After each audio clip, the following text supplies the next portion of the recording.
Good morning. This is the morning message for August the 29th, 2025, here on Following Him, the Disciple Life. And the passage we're going to begin our day with is Philippians 1, verse 21. For to me, to live is Christ, to die is gain.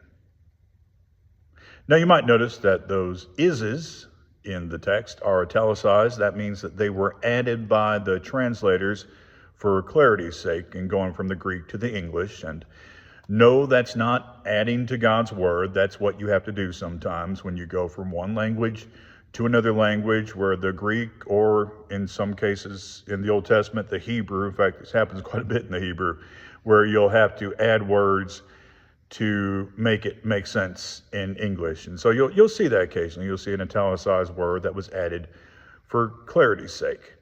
However, this is one of those spots where I would submit we don't necessarily need it. In fact, to me, it comes through kind of stronger. Listen to it this way. For to me to live,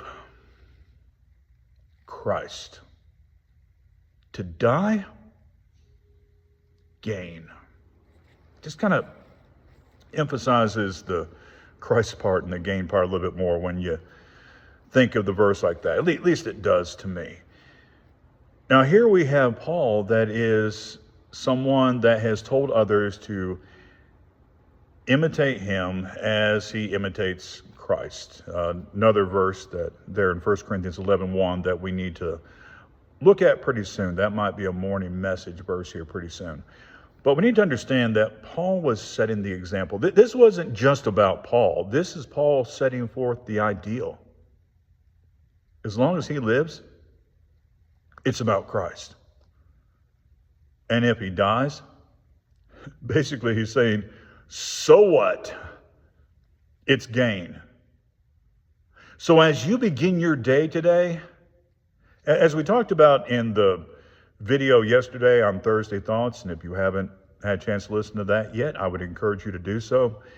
Mention the quote from The Chosen, the idea of having one thing to do today. Follow him. Folks, you have one thing to do today.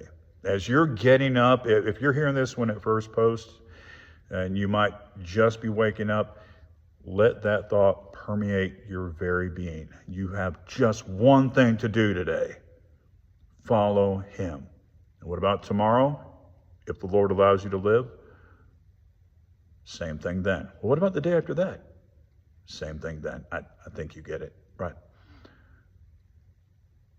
For you to live is Christ, and to die is gain. Carry that with you today. Shalom.